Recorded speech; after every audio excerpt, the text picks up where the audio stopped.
오늘은 이제 두 번째 강의 사도신경에서 성부 하나님에 대한 강의를 드리도록 하겠는데 대략 1시간 정도 제가 강의를 하게 될 것입니다. 그러면 어느 정도 충분하게 강의 내용을 받으리라 생각을 합니다. 지난 시간 우리가 사도신경 전체 목차를 배우면서 가장 중요한 요점은 삼일체론이다 하는 것과 삼일체론이 교회론과 어떻게 연결되는가 하는 것을 설명을 드렸습니다. 다시 그 요점만 좀 말씀을 드리면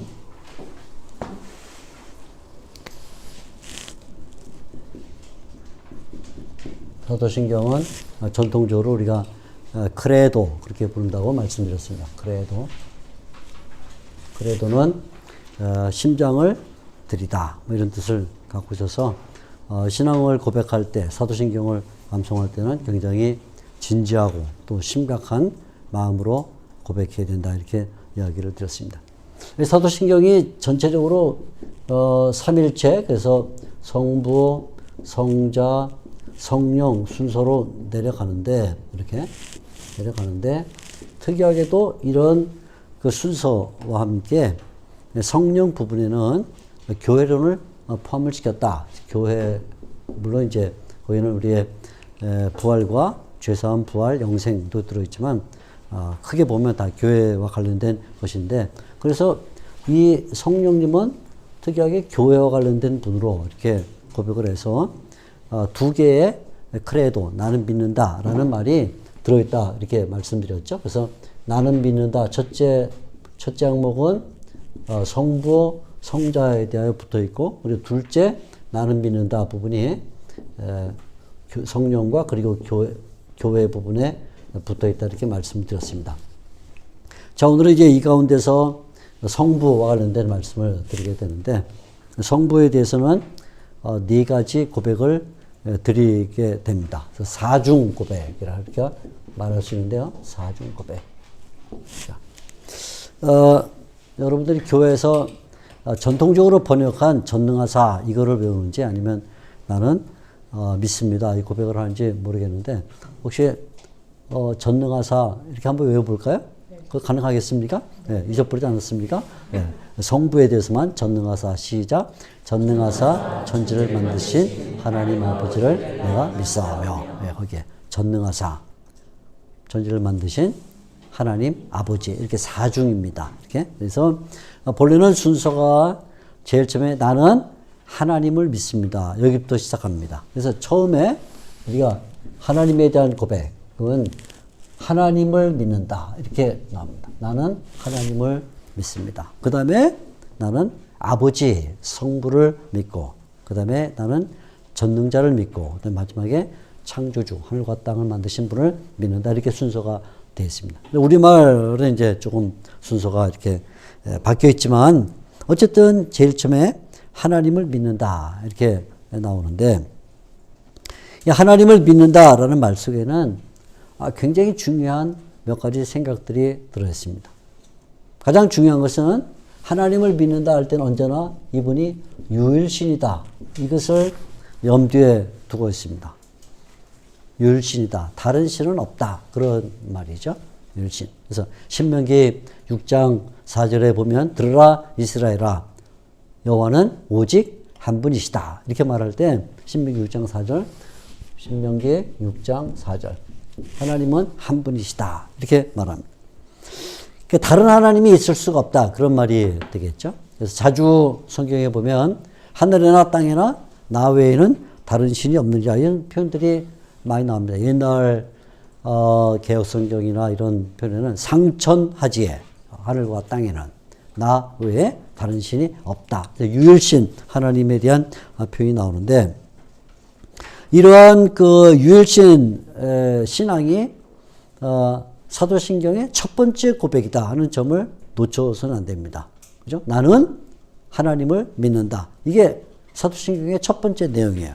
그 다음에 나머지 내용들은 하나님을 믿는다가 성립되어야만 그 다음 항목이 나오지 하나님을 믿는다를 말하지 않으면 그 다음 항목은 나올 수가 없죠. 그죠? 그러니까 이 사도신경의 구조상 삼일체론을 맨 앞에 두고 있으면서 그중에 성부 하나님을 가장 먼저 고백하는데 그 성부 하나님의 고백 가운데도 맨 앞에 그분은 하나님이다. 이걸 믿는다.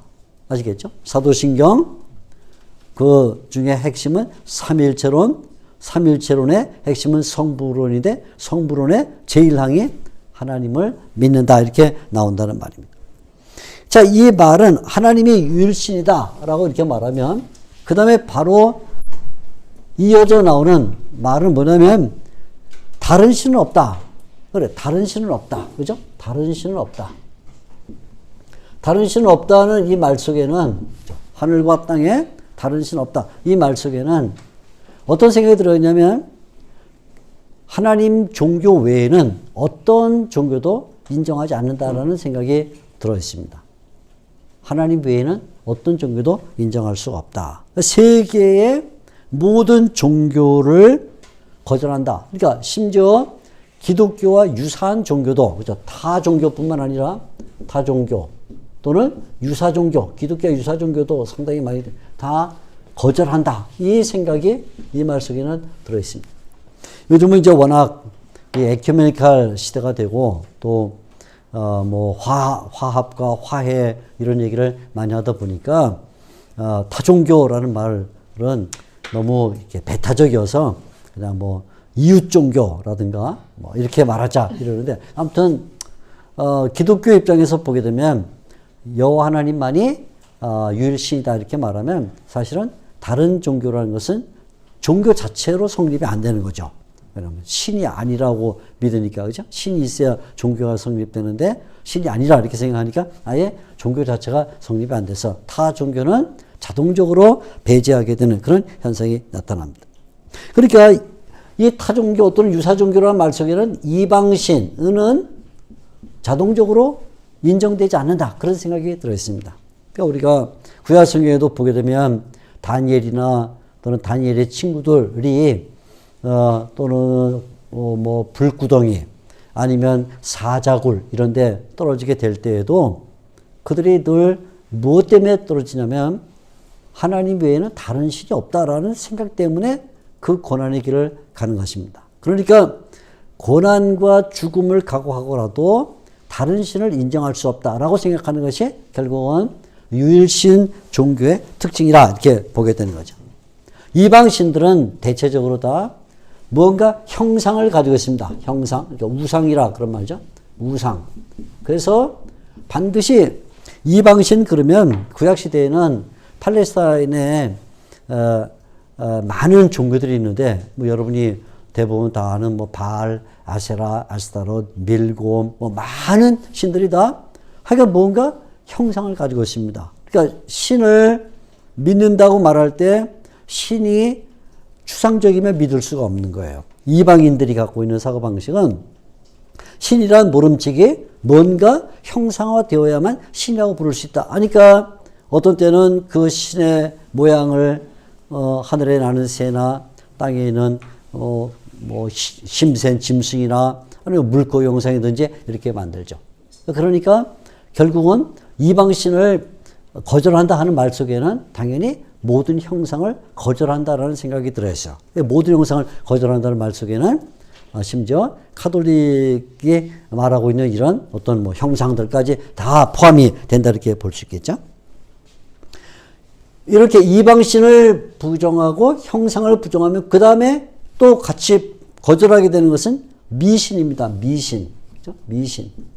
모든 나라에는 다 신화가 있고 전설이 있고 미신이 있습니다. 신화 전설은 대부분 다 미신과 또 연결되어 있는데 이런 신화적 사고, 전설, 미신이 유일신 하나님을 섬기고 있는 사람들에게는 받아들여지기가 어렵죠. 그러니까 예를 들어 뭐 우리가 이사를 하는데 기독교인들이 손 없는 날을 택한다. 그런 것은 기독교인들한테는 의미가 없는 그런 성격을 가지게 됩니다.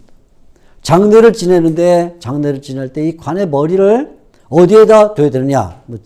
보통 우리 전통 그 장례 방식에는 지관이라고 부르는 사람들이 나와서 이 방향으로 돌아가고 지팡이 세워놓고 뭐 반드시 그 방향이 아니면 그분들도 결사각오로 또 반대하죠. 그렇습니다. 기독교인들만 결사각오를 가는 게 아니라 그분들도 결사각오를 가는데 어떻든 미신을 거절한다. 그럼 미신을 거절하면 그 다음에 또 거절해야 되는 것이 있는데 그게 뭐냐면 점술이에요. 점술을 거절합니다. 기독교가 가지고 있는 이 유일신 신앙 가운데 특징은 점을 보지 않는다 하는 것입니다. 근데 이 유일신 신앙이 약해지면 약해질수록 뭔가에 의존해야 되기 때문에 자꾸 이런 점괘를 따라가는 그런 현상이 나타나는데 오늘날 특히 한국교회 보면 한국교회 많은 신자들이 뭐 장난 삼아건 아니면 뭐 진지한 마음이건 혹은 안타까운 마음이건 어떤 형상이든지 간에 점을 치러 가는 이런 분들이 적지 않게 많이 있습니다. 그러니까 굉장히 좀 조심해야 될 일이다 이렇게 볼 수 있겠죠. 자, 그래서 사도신경이 가장 먼저 고백하는 내용은 하나님, 나는 하나님을 믿는다. 여기서부터 시작됩니다. 유일신 하나님을 믿기 때문에 다른 종교는 자연적으로 거절될 수밖에 없다. 그죠? 그럼 하나님을 믿는다고 할 때 그 하나님이 누구냐가 사도신경에서 중요한 요점이에요. 도대체 하나님을 믿는다고 할 때 뭘 믿는가 하나님 하고 말한 것이 결국은 그 다음에 나오는 세 가지 설명이 하나님이 누구냐를 말해주는 설명이 되어집니다. 그래서 하나님을 믿습니다 라고 말한 다음에 이어져 나오는 세 가지 말이 결국은 하나님이 누구냐 하는 것을 설명해주는 그런 말이라고 볼 수가 있죠. 자, 그래서 하나님을 믿는다 하고 말한 다음 그 다음에 이어지는 것이 하나님이 아버지시다 하는 것을 믿는다는 거예요. 하나님이 아버지시다. 전능하사 천지를 만드신 하나님 아버지를 믿습니다. 아버지를 믿는다. 이렇게 말하는데 이 아버지라는 말은 본래 라틴어로 파테르라 이렇게 쓰는데 파테르. 그래서 제가 좀 쉽게 이해시키려고 이 피자, 그러니까 이 피자, 파테르의 피자를 가지고 아버지가 성경에서 성부 하나님, 그러니까 아버지 하나님께서 하시는 일이 뭐냐 하는 것을 조금 정리를 했습니다. 여러분도 연상법을 갖도록 했는데 첫째, 아버지라고 말할 때 성경은 항상 가장 먼저 가지는 생각이 뭐냐면 그분이 섭리자시다 하네요. 섭리입니다. 영어로는 providence라 이렇게 말해요. providence. 아무튼 섭리란 말이죠.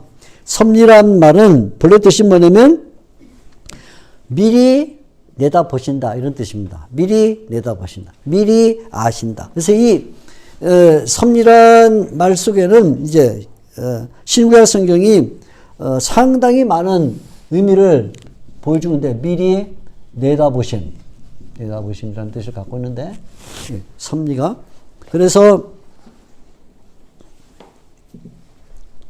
하나님이 아버지시기 때문에 아버지 하나님은 다 미리 내다본다는 거예요. 꼭 뭐가 같으냐면 부모가 자녀들을 기를 때 아이가 뭔가 장난을 치거나 뭔 문제를 일으키려 할 때 아이는 자기에게 몰두해 있어서 그 일에만 집중합니다. 그런데 부모들은 계속 아이를 쳐다보면서 이 아이가 지금 이 방향으로 가는 걸 보니까 분명히 소켓에다가 젓가락을 꽂겠구나. 이거 알죠? 그죠? 대부분 알고 있습니다. 벌써 뭐 젓가락 하나 갖고 뭐 나뭇가지 같은 거 갖고 벽 쪽으로 가면 이 아이가 이걸 여기다 집어넣겠구나 알고 있습니다. 그럼 가만 놔두죠. 그죠? 막 뺏지 않습니다. 왜냐면 그러면 애가 기가 죽죠. 좀 기도 살려줘야 되니까.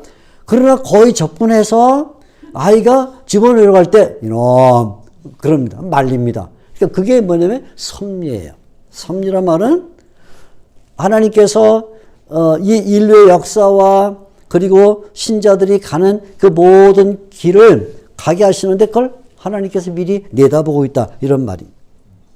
대표적인 예가 뭐냐면 잠언 16장 9절을 보게 되면 사람이 계획할지라도 그 걸음을 인도하시는 분은 하나님이다. 이게 유명한 말씀이죠. 사람이 계획할지라도 그 걸음을 인도하시는 분은 하나님이다. 계획 자체도 사람이 할 수 있다는 거예요. 걸어가는 것도 사람이 걸어가지만 결국 그 걸음이 어느 방향으로 가도록 인도하시는 분은 하나님이다. 이렇게 말하는데 우리가 잘 아는 욥기를 보면 욥이 23장 10절에 이렇게 고백을 합니다. 그가 나의 가는 길을 아신다. 이렇게 말할 때 그가 나의 가는 길을 아신다. 걸어가는 거는 내가 걸어가요. 발을 옮기는 것도 내가 옮기고 있어요. 그런데 그 걸어가는 방향과 그 진행의 속도 그리고 목적지를 누가 알고 있냐면 하나님이 알고 있다. 그럼 뭐냐면 하나님께서는 인류의 역사의 흐름도 내다보고 계시고 그리고 신자들의 가는 걸음도 내다보고 있다.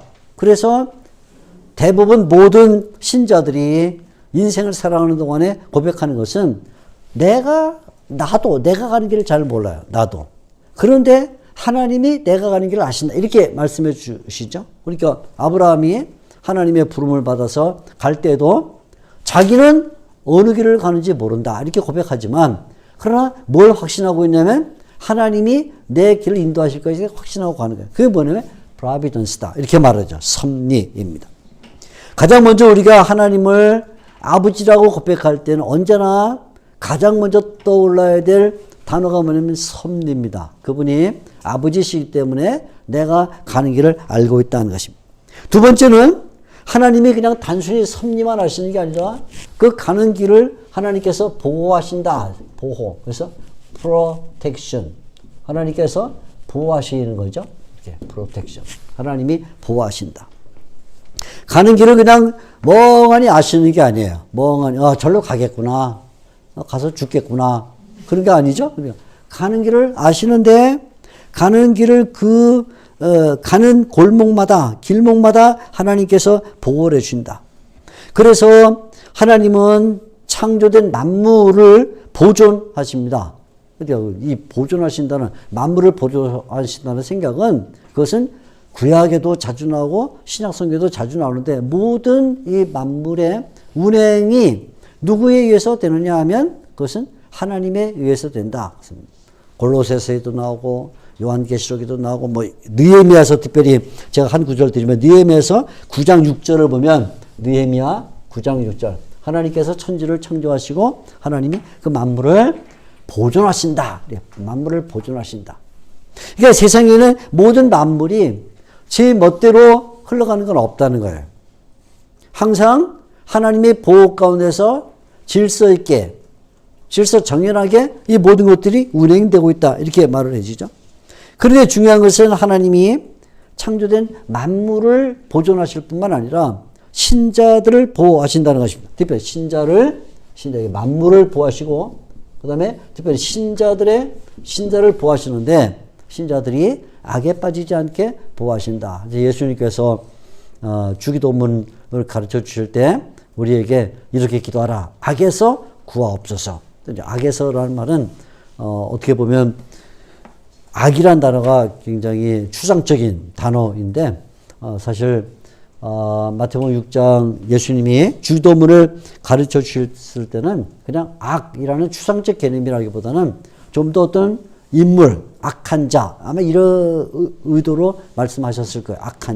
악한 자에게서 우리를 보호해 주십시오. 또는 악한 자란 다르게 말하면 마귀, 그죠? 그래서 예수님을 시험하는 그 마귀라는 이런 존재로부터 우리를 보호해 주십시오. 이렇게 기도하라. 이 말은 뭐냐면 하나님이 우리 기도를 통해서 신자가 가는 모든 길을 아버지로서 보호해 주신다 하는 이런 의미를 가지고 있습니다. 세 번째는 하나님의 아버지시기 때문에 섭리하시고 보호하시고 그 다음에 뭘 하시냐. 하나님께서 공급해 주시나리. 공급자가 되신다. 프로비전이라 이렇게 보통 말하는데요. 하나님께서 공급자가 되신다.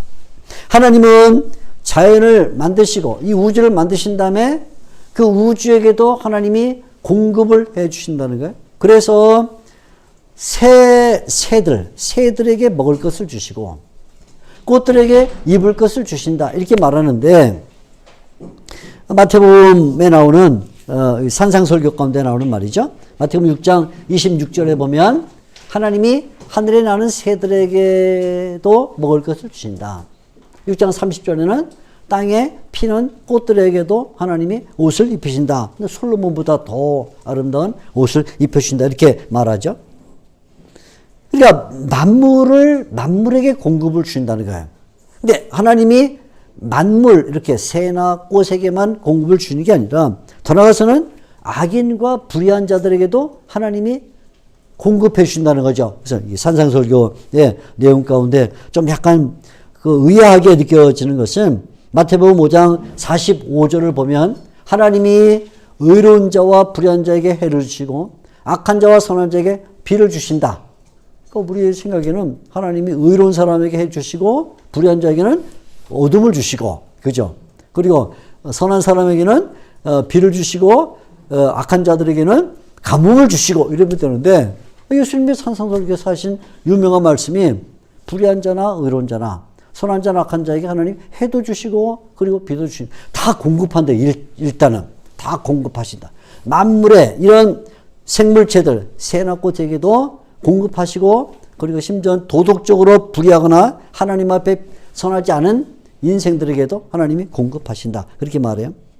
중요한 것은 하나님이 신자들에게 공급하신다는 것이죠. 신자에게 공급하신다.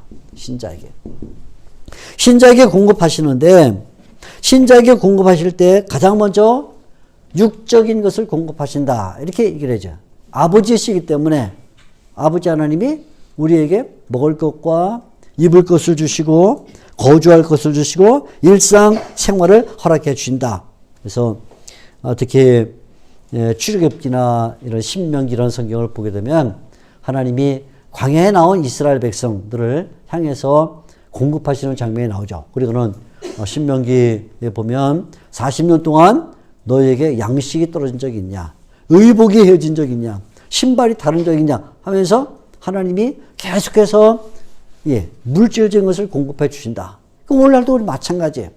우리가 하나님을 아버지라고 믿고 있다면 우리가 먹고 마시고 입고 사는 이 모든 것이 다 하나님의 은혜 가운데 공급받고 있다. 이걸 우리가 동시에 신앙으로 고백해야 되는 거죠. 하나님 나의 아버지십니다.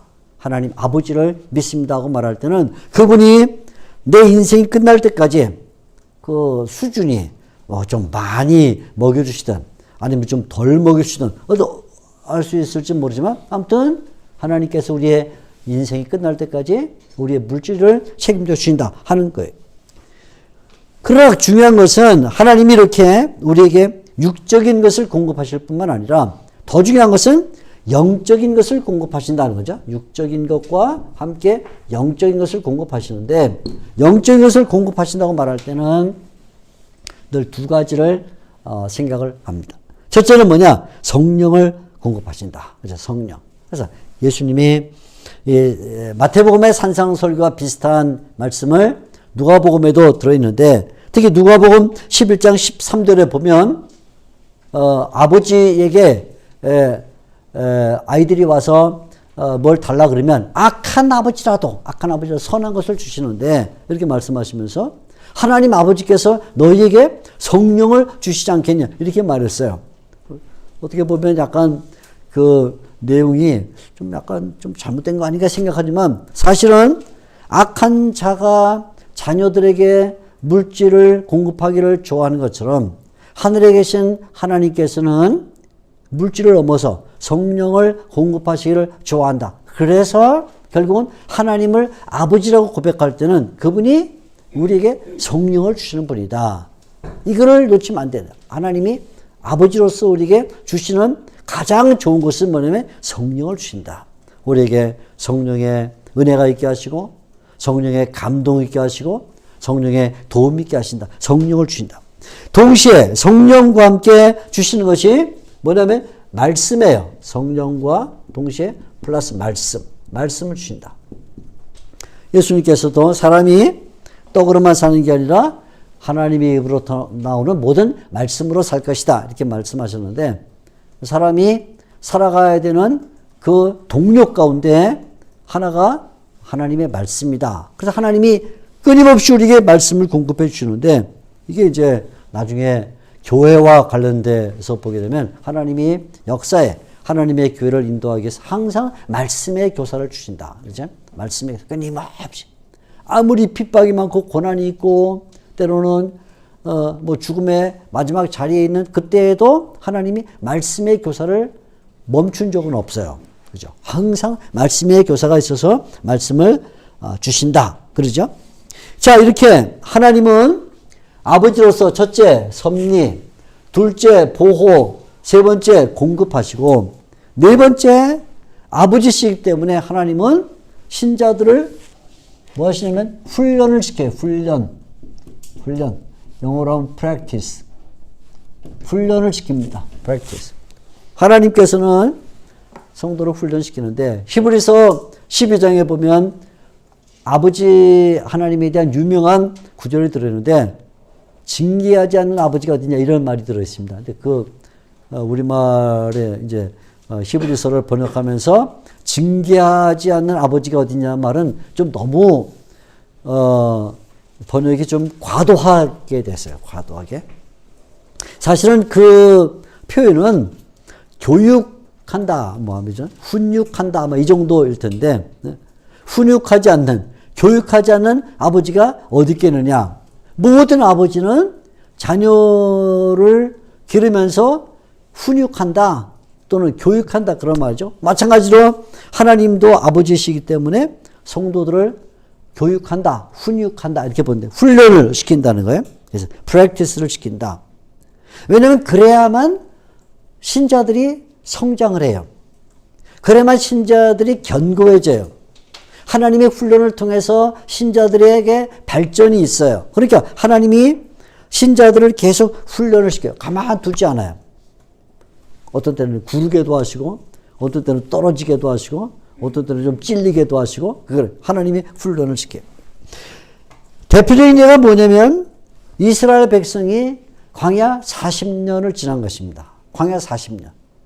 이 광야 40년은 출애굽기 또는 레위기, 민수기, 신명기에 다 기록이 되어 있고 그 이후에 이스라엘 백성들이 하나님을 생각하면 항상 다시 되돌아보는 게 뭐냐면 광야 40년입니다. 그러니까 광야에 대한 이야기는 광야 40년 이야기는 구약 성경에 신약 성경에 수도 없이 많이 반복되는 중요한 모티브인데 하나님이 이스라엘 백성을 광야 40년 동안 뒀다 이렇게 말할 때 언뜻 생각하면 야 고난의 세월을 두셨구나. 4달이 아니라 40년. 4년이 아니라 40년. 그럼 뭐예요? 태어났을 때 시작한 사람은 40살 됐다 그 말이죠. 40살 됐을 때 시작한 사람은 80살이 됐다 그 말이에요. 그러니까 결국은 40년 광야 생활이라는 것은 굉장히 긴 시간의 훈련을 말해주고 있는데 우리 이렇게 생각할 수 있죠. 하나님께서 이스라엘 백성들을 심한 고난 가운데 두셨구나 이렇게 생각하지만 또 성경에 하나님에 대한 불순종과 그리고 의심이 결국은 40년 동안 광야를 유리방황하게 했다 이렇게 말하니까 어떻게 생각하면 그럴 수 있어요. 근데 그것은 성경을 너무 단순하게 읽고 있는 거예요. 광야 40년이 그 고난은 무의미한 게 아니에요. 하나님께서 이스라엘 백성을 40년 동안 광야에 두셔서 그들을 방치한 게 아니고 그래 니들 광야 속에 들어가서 한번 고난을 좀 당해라 이렇게 방치한 게 아니라 거기에 하나님이 광야 40년 동안 그들의 시험과 의심, 불신 등등 때문에 그것이 하나의 징계면 틀림없지만 그래 그 징계 중에도 하나님께서는 하나님의 뜻이 이루어지게 했어요. 그게 뭐냐면 자 대표적인 예를 하나 들어보는 거예요. 우리 훈련을 시켰다 할 때 광야 40년. 이 광야 40년이 땅땅 고난이죠. 물론 고난의 시간이지만 간단히 생각하면 고난의 시간이지만 이 고난의 시간에 하나님께서 이스라엘 백성들에게 몇 가지 중요한 은혜를 주셨는데 그 첫째 은혜가 뭐냐면 이 광야 40년 동안에 율법을 주셨어요. 율법. 굉장히 놀라운 일입니다. 하나님이 이스라엘 백성에게 율법을 줬을 때 가나안 땅에 들어가서 정착한 다음 편안하게 이제 종이 갖다 놓고 우리 쓰듯이 이렇게 다 적을 수 있게 이런 좋은 의자와 냉난방되어 있는 방에서 자 들어라 이스라엘아 하고는 주신 게 아니고 언제 그러냐면 광야 40년 동안에 주셨다. 그 말은 뭐냐면 그 광야의 시절이야말로 하나님의 법도를 배우는 가장 중요한 시기였다 하는 것이죠. 율법을 주셨다. 율법을 주셔서 율법 수요와 그리고 율법을 준수하는 것을 배우게 했다. 그러니까 어떻게 보게 되면 광야 40년 생활은 이스라엘 백성이 팔레스타인에 들어가서 해야 할 삶에 대한 선행학습이었다 이렇게 볼 수 있어요. 선행학습. 요즘 뭐 선행학습이란 말은 잘 이해가 되시죠? 왜냐면 워낙 뭐 각지마다 선행학습을 시키시고 또 젊은 사람들은 다 선행학습을 해봤기 때문에 선행학습. 광야 40년에 율법을 주셔서 그 율법을 광야에서 지켜보게 하심으로써 나중에 가나안 땅에 들어가서 실제로 그것을 효과 있게 지키게 한 이런 선행학습의 효과가 있었다. 율법을 주셨다는 거예요. 두 번째는 하나님 율법만 주신 게 아니라 동시에 이스라엘의 규모 또는 한 조직이 앞으로 존재하기에 필요한 제도를 주셨어요. 제도를 주셨습니다. 제도. 이 제도 가운데 중요한 것은 당연히 제사장 제도. 하나님 제사장 제도를 세우죠. 가나안 땅에 들어가서 세운 게 아닙니다. 이 광야 있는 동안에 하나님이 제사장 제도를 주어서 그것을 40년 동안 행해 보게 하시는 거예요. 동시에 뭘 주냐면 장로 제도를 주셨어요. 그래서 70명의 장로를 세워서 장로들이 실제로 치리하는 법을 갖고 그래서 이스라엘 백성들이 그것에 익숙해지도록 나중에 왕이 오거나 아니면 뭐 이런 드디어 나라를 다스리는 이런 다스리는 통치자들이 생겼을 때 그에 대하여 불안함을 갖지 않도록 광야에서 제도를 주셨다. 제도. 이 제도 가운데는 일종의 군사 제도도 주셨어요. 그래서 우리 사람들은 1000부장, 100부장, 50부장, 10부장 이런. 그러니까 이 제도 가운데는 제사장 제도도 주셨고 제사장 제도, 그죠? 장로 제도도 주셨고 그다음에 군사 조직도 주셨는데 이게 우리 사람들은 1000부장, 100부장 이런 제도를 주셨다. 레위인에 대한 조직도 주셨어요. 그래서 어떻게 하나님의 성전에서 반차를 나눠서 제사를 지낼 것이냐는 이 제도를 정비를 해 주십니다. 그 다음에 이 광야 40년 동안 중요한 건 뭐냐면 하나님께서 성막과 예배를 주셨다는 거예요. 성막과 예배. 그래서 장차 이스라엘 백성이 가나안 땅에 들어가서 돌로 지은 이 성전에서 예배 드리는 것을 어디서 연습시켰냐면 광야에서 연습시켰다. 하나 더 그냥 지금 중요한 얘기니까 지파를 정비해 주었다. 지파를 정비했어요. 그래서 12지파가 어떻게 성막을 중심으로 동서남북 4지파씩 정렬할 것인가. 행군에 나갈 때 어느 지파가 먼저 갈 것인가. 뭐 이런 등등의 그래서 법궤를 보호하는 법 등등을 정비를 해 주십니다. 무슨 얘기냐면 지금 제 얘기는 광야 40년을 설명하려는 게 아니고요. 이건 광야 40년을 설명하려는 게 아니라 하나님께서 훈련을 시키실 때 광야 40년이라는 이 시간 동안 훈련을 시켰는데 그 훈련은 그냥 죄송한 말입니다. 똥개 훈련이 아니었다고 말해요. 그냥 뭐예요? 공 하나 던져주고 물어와. 강아지가 달려갑니다. 와 달려가가지고 물어갖고 옵니다. 주인이 심술궂게 더 멀리 던져. 휙 던져. 또 달려가서 물어옵니다. 강아지를 도대체 왜 하는지 몰라요. 그걸. 그죠? 주인은 뭐 때문에요? 재미삼아 해요. 재미삼아. 나쁜 주인이죠? 혹시 그렇게 애완견을 기르는 분들 절대 그런 일 하지 마세요. 네? 뭐하러 던져갖고 와 뛰어갔다가 물어갖고 오면 재밌으니까 또 이쪽으로 슉 뛰어갔다 강아지는 계속 왔다 뭐 하는지 몰라. 그건 뭐예요? 무의미한 고난이에요. 무의미한 고난. 하나님이 이스라엘 백성을 훈련시켰다고 할 때 그 훈련은 무의미한 고난이 아니다. 무의미한 훈련이 아니다. 하나님이 아버지로서 훈련을 시킬 때는 거기에 유의미, 광야 40년을 통해서 고난 40년 시간 동안에 많은 은혜를 주셨는데 첫째가 율법을 주셨다. 예? 그 다음에 제도를 정비했다. 성막 예배를 실행해 보겠다. 그죠? 그리고 지파를 정비해서 어떻게 그들이 나라를 세워나갈 것이냐를 보여주는 일을 했다. 하나님이 아버지로서 우리를 훈련시킨다고 할 때 신자에 대한 훈련은 언제나 의미가 있다. 그러니까 고난이 올 때 혹은 어려움이 왔을 때 그것을 그냥 불평불만할 게 아니다. 하나님 왜 저에게 이런 고난을 주십니까? 그 고난 속에 하나님이 나를 만들어가는 어떤 형성의 과정이 있다는 것을 놓치면 안 된다는 거예요. 그래서 아버지라고 할 때 우리는 섭리, 보호, 공급, 그 다음에 훈련이라는 이런 내용들을 반드시 기억을 해야 된다 하는 것입니다. 자, 이렇게 우리가 하나님에 대하여 고백할 때 하나님이 아버지십니다. 이렇게 고백해요. 두 번째는 하나님이라고 고백할 때 가져야 될 고백은 하나님께서 전능자다 하는 게 전능자 하는 거죠. 전능자. 세 번째 항목이 됩니다. 전능자. 그죠? 우리가 사도신경 옛날 판으로 보자면 제일 처음에 전능하사 이렇게 나와요. 전능하사 천지를 만드신 하나님 아버지를 내가 믿사옵니다. 그래서 아마 이 번역한 분들이 아버지는 좀 작으니까 맨 끝에 놓고 아버지 그죠? 네? 천지를 만드신 창조주는 그래도 크잖아요. 놓고 제일 처음에 전능하다 이건 크니까 폭탄처럼 선언하려고 전능하사 이렇게 하지 않았을까?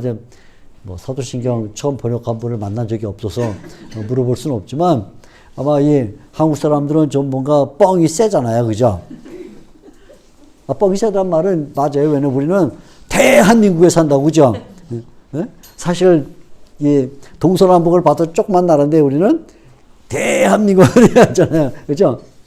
대자를 되게 좋아해요. 그래서 우리 대몬도 뭐 대자보 뭐 대자를 좋아. 이건 약간 한국 사람들이 좀 이렇게 허세가 있어서 그런지 모르지만 사도신경도 번역할 때 본래는 아버지가 먼저 나오고 그 다음에 전능자가 나오는데 우리말 옛날 번역본은 전능하사 그래서 폼나잖아요. 이제 전능하사 두 번째 천지를 만든 그 다음에 맨 작은 아버지 이렇게 든 것 같은데 사실은 전능하다가 세 번째 자리에 놓여져 있습니다. 전능하다.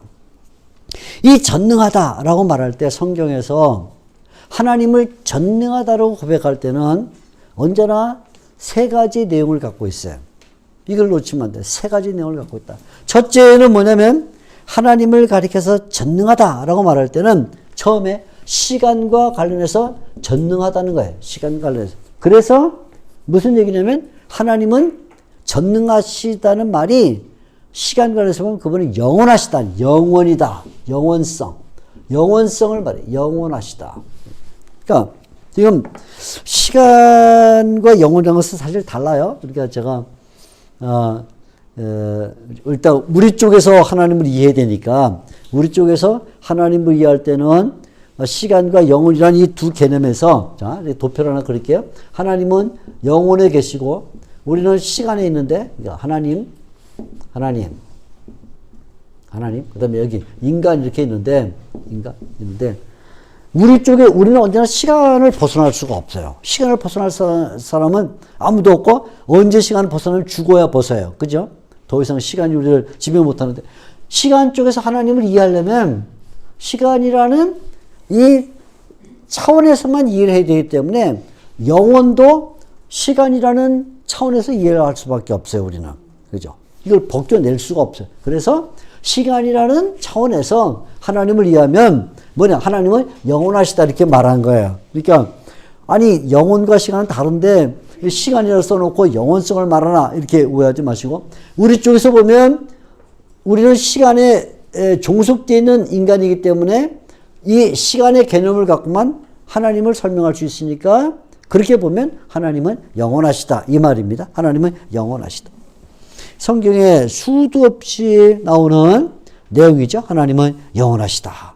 하나님은 영원하시다. 자, 하나님은 영원하시다 하고 말할 때 첫째는 하나님 영원하시다고 말할 때 하나님은 시간의 창조주예요. 시간의 창조주. 시간의 창조주다. 또는 시간의 창조주란 말은 결국 시간의 통치자다. 통치자. 그러니까 하나님은 영원에 계시기 때문에 이 시간을 하나님이 통치해 가신다. 이렇게 보게 되는데, 그래서 하나님이 태초에 천지를 창조하셨다는, 우리 창세기 1장 1절에, 창세기 1장 1절, 하나님이 태초에 천지를 창조하셨다 할 때 이 태초에라는 말은 사실은 하나님에게 해당되지 않는 거예요. 하나님에게는 해당되지 않아요.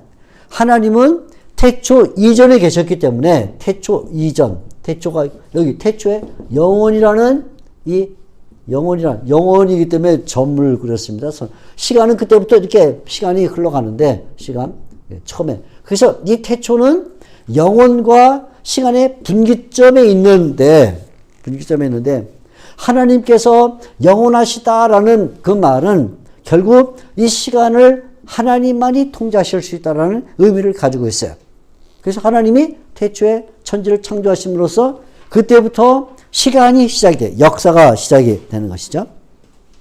제가 이제 한 다음 주쯤 지나서 우리 연구소가 이제 조그만 소책자들을 내게 될 터인데 한 2주쯤에 후에 창세기 1장 1절에 대한 간단한 해설을 이제 여러분들에게 선물로 하나씩 드릴 텐데 거기에 이제 좀 자세히 보시기를 바라고 오늘은 사도신경 강의이기 때문에 그쪽은 좀 덜 얘기를 하겠습니다. 아무튼 시간의 통치자시다 하는 것과 그렇기 때문에 하나님이 하나님을 스스로 설명하실 때 주로 뭐라고 설명하시냐면 그냥 알파 오메가다 이런 말을 쓰셔요. 알파 오메가.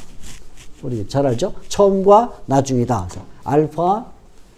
알파와 오메가다. 이런 거 말할 때 알파는 처음이고 그 다음에 오메가는 끝이다. 나중이다. 나중이라는 이런 의미가 되는데 이 말은 뭐냐면 결국 하나님의 손의 좌우에 알파라는 손과 오메가라는 손, 이 한쪽 손과 한쪽 손 사이에 뭐가 들어있냐면 시간이 들어있다.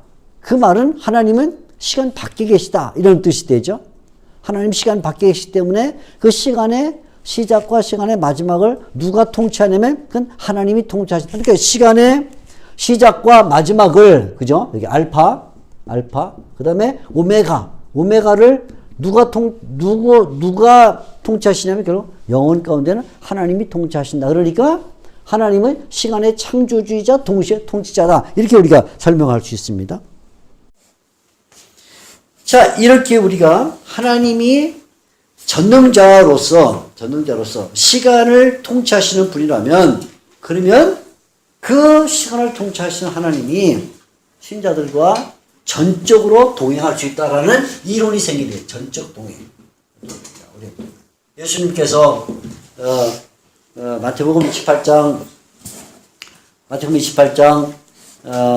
20절에 유명한 말씀을 남겼죠. 무슨 말씀 남겼죠? 마태복음 28장 20절. 그거 앞에 있고 볼지어다 내가 세상 끝날까지 너희와 함께 뭐라죠?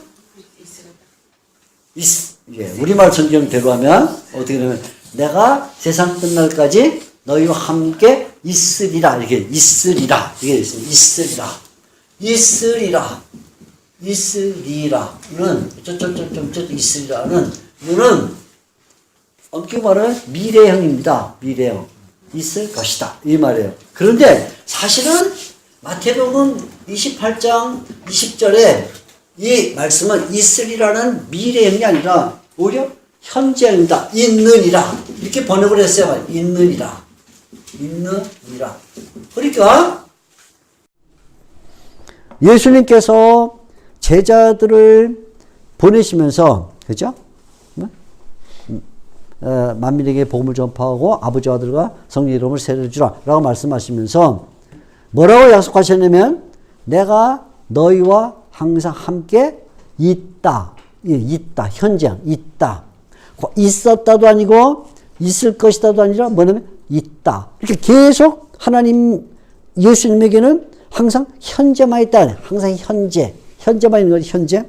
그러니까 이게 어떻게 항상 있다. 항상이란 말은 우리 잘 알다시피 이건 빠지는 부분이 없이 늘이죠, 늘. 어느 한 부분도 시간의 결손이 없이 모든 시간에 있다. 어떻게 그 모든 시간에 있을 수 있는가? 모든 시간에. 어제는 과거고, 내일은 미래인데, 그죠? 그냥 어제도 있다, 오늘도 있다, 내일도 있다. 이렇게. 그죠? 어제도 내가 있다. 오늘도 내가 있다. 내일도 내가 있다. 어떻게 가능하냐 하면 그것이 하나님이 전능하시기 때문이다.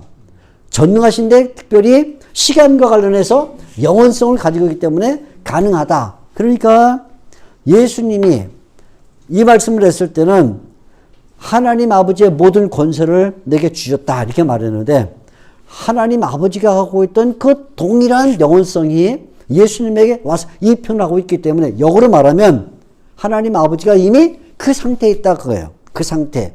그러니까 하나님 아버지가 전능자이시기 때문에 시간을 통치하시는 분으로서 항상 있다가 가능하다. 전적 동행이다. 전적 동행. 두 번째는 이건 이제 시간과 두 번째는 공간과 관련해서도 우리가 얘기할 수 있어요. 공간과 관련해서. 공간과 관련해서는 이걸 우리가 보통 뭐라고 말하면 하나님의 전능성은 공간 관련해서 편재 이렇게 편재라는 말 쓰는데 편재 좀 어려운 단어인데 편재 보편적으로 있다. 보편적으로 있다. 편재 어디나 다 계시다. 이런 말이죠. 그 전능자이시기 때문에 안 계신 것이 없다. 모든 것에 계시다. 이렇게 말해요. 안 계신 것이 없다. 예를 들면 시편 139편 우리가 잘 아는 구절이면 내가 하늘에 올라가 있을 때에도 거기도 계시고 내가 음부에 내려갔을 때 스월 거기도 계시고 내가 날개를 가지고 바다 끝에 날아가 있어도 거기도 계시다. 어둠 가운데 있어도 거기 계시고 흑암 가운데서도 거기 계셔서 하나님에게는 흑암과 빛이 동일하시다. 이게 이제 시편 139편에 나오는 말씀. 하나님에게는 어둠과 빛이 동일하시다. 어둠이니까 하나님이 손을 더듬어서 여기 있나 저기 있나 이런 법이 없다. 그죠? 빛에 있으면 너무 눈이 부셔갖고 하나님이 눈 감고 못 찾는 이런 법이 없다. 하나님에게는 어둠과 빛이 동일하다. 이렇게 말하는데 그러니까 하나님을 피해 나갈 수가 없다. 하나님이 하늘에 가도 거기에 계시고 스울에 내려가도 거기에 계시고 그죠? 날개쳐 멀리 수평적으로 멀리 가도 거기에도 계시다. 그냥 편재다 이런 말이죠. 심지어는 우리가 죽음의 골짜기를 지나갈 때도 거기도 계시다. 그래서 시편 23편 4절에 사망의 음침한 골짜기를 지날지라도 거기도 같이 있다. 이렇게 말하죠. 그래서 이 편재는 결국 우리에게 뭘 말하냐면 전적 임재. 자, 그죠? 여기는 전적 동행을 말한다면 공간의 그 전능성은 결국 하나님께서 우리와 전적으로 임재하신다. 우리와 전적으로 임재하신다. 그러니까 시편 기자가 옛날 시편 16편 8절에 보게 되면 내 오른편에 항상 하나님이 계시다. 이렇게 설명해는 항상 계시다. 항상 계시다. 이 말은 뭐냐면 편재를 말해주고 있는 거예요. 자, 이 전능성 할 때 전능하시면 시간 관련해서는 영원성을 말하고 공간 관련해서는 편재성을 말하는데 편재성. 세 번째 하나 더 중요한 게 있어요. 그건 뭐냐면 하나님이 전능하시다라고 말할 때는 거기는 통찰을 말해요. 통찰. 하나님이 전능하시기 때문에 안 보시는 것이 없다. 안 보시는 것이 없다. 다 본다. 이런 말이죠. 그래서 마음을 아시는 이 저는 이제 그런 말 쓰는데 마음을 아시는 이 이런 말 쓰죠. 시편 지금 막 읽었던 139편 23절 같은 경우에는 하나님께서 내 형질을 아신다. 그래, 형질. 내가 어떻게 만들어졌는지, 내가 어떤 성격을 갖고 있는지, 내 인품이 어떤지, 내 속에 감춘 것도 아신다는 거예요.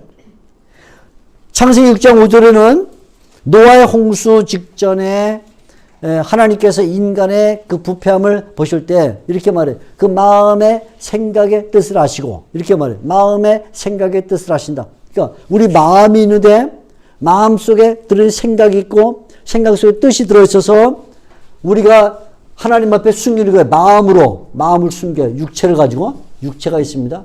육체 속에 마음을 두고 숨기는데 마음 속에는 또 생각이 들어있습니다. 생각. 근데 생각 속에는 또 뜻이 들어있는데 하나님은 전능하시기 때문에 이걸 다 통찰하신다며. 이 속에 들어있는. 우리가 아무리 이건 안 보이겠지. 하나님이 이건 모르시겠지라고 아무리 감싸고 싸도 하나님은 그것도 아신다. 그래서 창세기 6장 5절에 노아 시대 때 인류 가운데 많은 사람들이 하나님을 대하여 이건 모르겠지. 이건 모르실 거야. 감쌌지만 하나님이 그것도 아셨다. 그죠?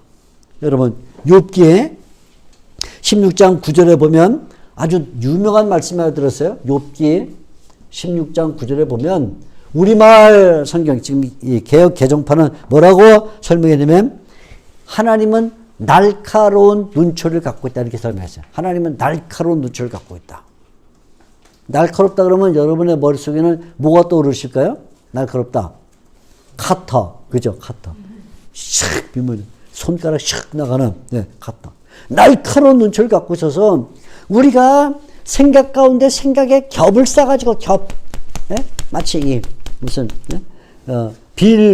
비닐로 상품 싸듯이 겹을 싸갖고 있을 때 하나님이 그 날카로운 칼로 그걸 다 예리하게 다 벗겨내서 속에 뭐가 들어있는지 아신다. 그 말이에요. 옛날 개역 성경에는 이 욥기 16장 9절을 뭐라고 번역했냐면 하나님은 뾰족한 눈을 갖고 있다 이렇게 번역했어요. 뾰족한 눈. 특이한. 근데 그게 이제 개정을 하시는 분들이 야 눈이 어떻게 뾰족할 수 있냐? 눈은 둥그러야지, 그죠? 네? 눈이 뾰족하단 말은 이렇게 그 송곳처럼 이렇게 나와야 되는데, 그죠?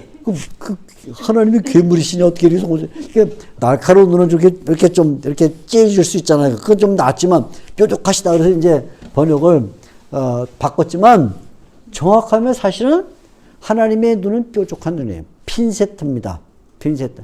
가장 속에 숨어있는 죄악까지도 그걸 통찰해내시고 우리가 생각하는 생각의 가장 깊은 것까지도 탁 찍어서 그것을 집어내시는 그런 쪽집게 같은 뾰족한 눈을 갖고 있다. 그러니까 그게 뭐냐면 전능하시다. 전능.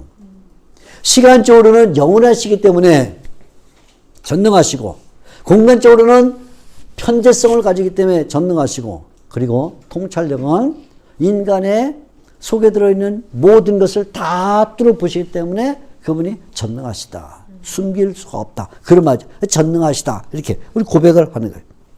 네 번째는 이 전능하시다와 함께 고백하는 것이 창조주 하나님이라 하는 것이죠. 마지막 상황이면서도 동시에 또 전능하시다와 결부되어 있는 내용인데 자, 창조주시다. 하나님께서 하늘과 땅을 만드신 분이다. 이렇게 말을 해줍니다. 창조주. 자, 창조주시다 하실 때 항상 창세기 1장을 염두에 두고 있죠. 창세기 1장 1장 하나님이 태초에 천지를 하늘과 땅을 창조하셨다. 그러니까 똑같이 그 구절이 하늘과 땅을 천지를 창조하신 분 이렇게 말하는데 이 창세기 1장 1절을 염두에 둔 창조자라는 말은 가장 중요한 게 뭐냐면 하나님이 창조하셨다는 거예요. 하나님이 창조하셨다. 하나님 방점이 있습니다. 하나님이 창조하셨다. 자, 무슨 뜻일까요? 하나님 이외에는 아무도 창조할 수가 없다. 그런 말이죠. 하나님 이외에는 아무도 창조할 수가 없다. 물론 어떤 정부가 옛날에 창조라는 말을 많이 썼어요. 너무 창조적이 돼서 문제가 생길 수 있는데 사람은 창조란 말을 쓸 수가 없어요.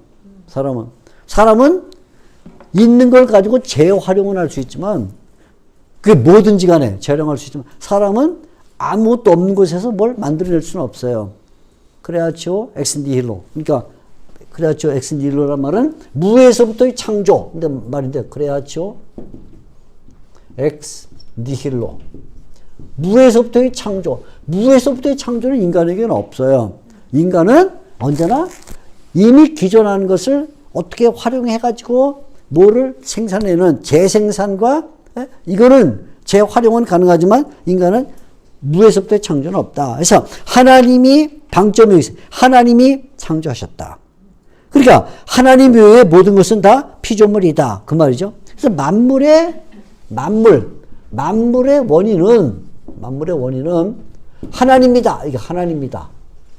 기독교가 절대로 양보할 수 없는 중요한 사실은 그거죠. 만물의 원인은 하나님이다. 그죠? 하나님이 만물의 제일 원인이다. 그러니까 이 만물은 자연이 생기지 않았다. 우리 자연이란 걸 우리는 거부해. 자연이 생겨났다. 이게 스스로 어떻게 돼갖고 만들어놨다. 이거 우리는 믿을 수가 없어요. 그죠? 어떻게 이게 돼? 자연도 믿지 않지만 우연도 믿지 않아요. 우연. 어떻게 어쩌다 보니까 그렇게 돼갖고 뭐가 됐다. 그건 만들어질 수가 없죠. 그건 과학이 아니죠.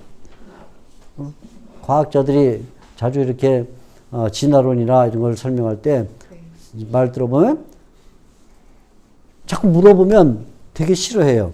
왜? 결국 마지막에는 어쩌다 된 거잖아요. 이렇게 하는 수밖에 없거든요. 그럴 수가 없어요. 그러니까 자, 우리가 만물의 원인은 자연이 아니다 한 말은 이것은 불교식 사고를 우리는 거부하는 거예요. 불교식 설명. 자연의 이 우주 만물에 대해 불교식 설명. 자연이 됐다. 그죠? 또는 우연이 됐다. 이건 우리 진화론적인 그런 사고도 우리는 이걸 거부하는 거예요. 둘 다 아니다. 이렇게 설명하는 거죠. 하나님이 창조하셨다는 이 사도신경을 외울 때는 만물의 원인이 하나님이다. 이렇게 믿을 때 거기에는 뭘 믿거나 우리는 작자가 있다. 작자. 만드니가 있다. 이거 만드니가 있다. 만드니가 있다는 말은 거기에는 계획이 있었다 하는 걸 믿는 것이고, 계획이 있다는 말은 뜻이 있었다. 이 만물에 대한 뜻이 있었다. 그래서 그 만물을 만드시려는 어떤 인격자의 뜻과 계획이 원인이 돼서 지금 이것이 있다. 이렇게 우리가 믿는 것이죠. 그래서 이 창조란 것은 사실은 하나님이 자기를 구체적으로 표현한 것이다. 이렇게 우리가 믿네요. 하나님이 자기를 구체적으로 표현했다. 아무것도 없는데 예를 들어 뭐 이렇게 우리가 벽이 있습니다. 흰 벽이 있는데 가끔 미술 전시관 뭐 박물관 이런 데 가면 야, 이거를 나도 할 수 있는데 막 엄청난 비싸게 파는 게 있어요. 막 $10,000 이렇게 큰 벽이 있는데 거기다가 화가가 잉크통을 집어 던져서 딱 찍힌 게 그게 $10,000야. 야, 이건 나도 던질 수 있는데 왜 나한테는 던지라고 안 하지? 그죠? 근데 그렇게 말하면 안 돼요. 그거는 그 작가만이 오랜 시간 동안 천재적인 그 그림과 미술의 역량을 갖고 있던 그 작가가 던졌을 때 그거는 내가 던질 것과는 의미가 다르다고. 그죠? 거기는 그 사람의 계획과 그 사람의 뜻이 거기 들어있는 거예요. 백지에 아니면 벽면에 뭘 던졌을 때. 이 하나님께서 태초에 천지를 창조했다고 말했을 때 아무것도 없던 것에 하나님이 뭔가를 만드셨다는 말에는 거기에는 하나님의 계획이 들어있다. 하나님의 뜻이 들어있다. 그래서 하나님의 계획이 표현된 게 창조예요. 창조는 다르게 말하면 창조는 하나님의 표현이에요. 하나님의 표현. 하나님이 자기를 표현하셔서 일종의 영원히 시간화된 것, 또는 영원히 역사화된 것을 가리켜서 우리가 창조라 그렇게 영원히 역사화됐다.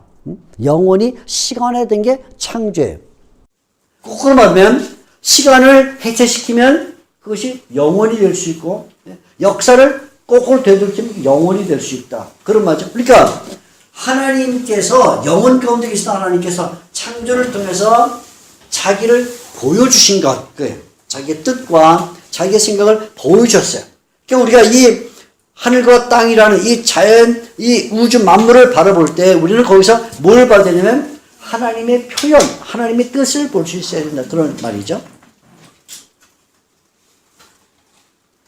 만일에 이 우주가 또는 만물이 자연과 우연에 의해서 만들어졌다면 그것은 굉장히 혼란스러운 것이 되고 말았을 거예요. 카오스가 됐어요. 카오스. 혼란이 되고 말았어요. 혼란. 그죠? 그런데 하나님이 자신을 표현하기 위해서 그분의 뜻과 계획을 보여주셨기 때문에 그것이 뭐냐면 질서가 됐어요. 질서. 코스모스가 된 것이죠. 코스모스.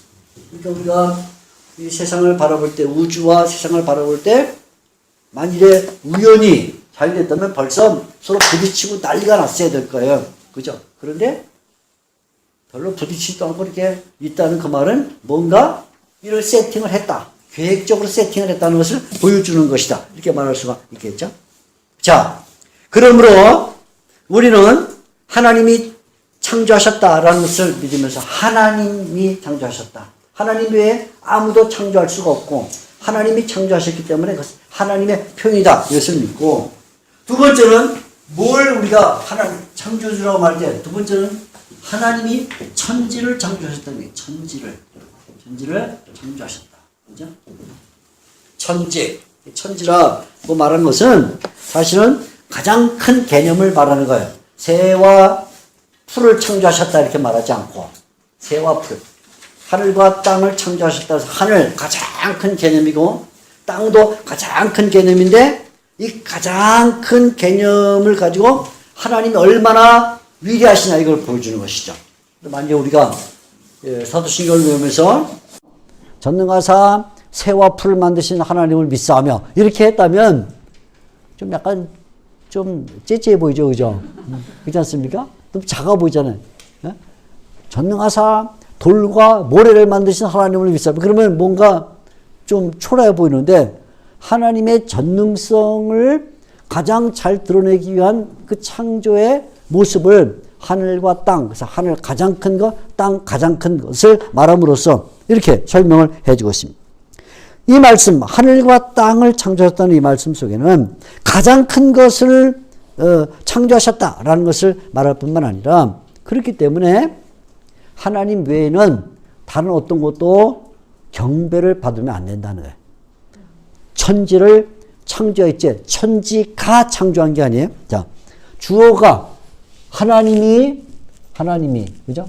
천지를 창조한 것이지, 천지가 뭘 창조한 게 아니기 때문에, 천지는 언제나 하나님의 대상일 뿐이지, 주체가 될 수 없다. 그러니까, 천지에는 어떤 것이든지 간에 경배를 받을 수가 없다.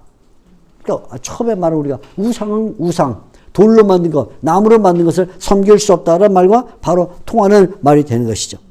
오히려, 우리는 하나님께서 천지를 창조하셨기 때문에 하나님이 만든 이 천지에 대하여 책임이 있다. 책임. 우리의 책임. 하나님이 돌 조각 하나도 만드시고 하나님이 풀포기도 만드시고 하나님이 날아다니는 새도 만드셨기 때문에 하나님의 그 코스모스, 질서 가운데 들어있는 하나님의 계획 가운데 만들어진 그것들을 우리가 어떻게 되냐면 그걸 아껴야 된다. 그걸 아끼는 걸 뭘 아끼는 거냐면 하나님을 아끼는 것이고 그걸 소중하게 여기는 것은 하나님의 뜻을 소중하게 여기는 것이기 때문에 하나님이 우리에게 주신 이 피조세계를 우리는 잘 보호해야 된다. 함부로 훼손하고 우리의 욕심을 따라서 망가뜨리고 우리 멋대로 폭행을 가해서 이 피조세계가 망가지도록 해서는 안 된다. 왜냐하면 그것은 하나님의 소중한 뜻의 표현이기 때문에 그래서 우리가 세상에 사는 동안에 우리는 이 세상에 있는 모든 것들을 아껴야 된다는 거예요. 왜? 하나님이 천지를 창조하셨기 때문이다. 천지를. 그죠? 천지는 하나님의 작품이요. 하나님의 소중한 재산이에요. 그러니까 우리가 하나님의 자녀인 성도들이 그것을 지켜야 되는 것이죠. 그래서 하나님이 만들어 온 이 작품을 잘 가꾸고 보호해야 된다. 하나님께서 천지를 창조하신 다음 아담과 하와를 에덴 동산에 두셨을 때 그래서 아담과 하와에게 에덴 동산을 가꾸라 이렇게 말했을 때 그 가꾼다는 말은 정확하게 말하면 돌보다도 아니고 가꾸다도 아니고 뭐 경작하다도 아니고 정확하게 말하면 그것을 섬겨라 이렇게 섬기다라는 단어를 써요. 섬기다. 하나님이 특별한 단어를 썼습니다. 마치 이 단어는 아담과 하와에게 에덴 동산에 대해 준 그 책임은 섬기다라는 단어를 썼는데 그거 뭐가 되면 나 외에는 다른 신을 섬기지 말라 할 때 든다라고 똑같아요. 언뜻 보면 에덴 동산을 섬겨라. 그러니까 그걸 우상으로 삼아라. 그렇게 생각하죠. 그게 아니라 하나님을 섬기는 사람이라면 하나님이 만들어 놓으신 그 피조 세계를 마치 하나님을 섬기듯이 아끼고 소중하게 생각해서 그것을 보존해야 될 책임이 있다. 알려주기 위해서 에덴 동산을 섬겨라. 우리말은 물론 경작해라 이렇게 번역을 했지만 본래 뜻은 섬겨라 이렇게 말했습니다. 자, 오늘 우리는 저녁에 사도신경의 첫 번째 항목 하나님 아버지에 대해서 성부 하나님을 배우는데 우리가 사중고백이다. 사중고백. 첫째 우리는 그분이 하나님인 것을, 두 번째는 그분이 아버지다라는 것과 세 번째 그분이 전능자시고 네 번째 그분이 창조주다 하는 것을 우리가 배웁니다. 잘 기억하시고요. 다음 주에는 예수님 성자에 대해서 배우는데 길어요. 길어서 한 번에 못 배우고 두 번에 나눠서 배웁니다. 그래서 지혜롭게 제가 잘 나눠야 되는데 아무튼 지혜롭게 나눠보도록 하겠습니다. 그래서 한번 그 강의안도 한번 복습하시고 오셔서 들으시면 더 좋겠다 생각이 듭니다.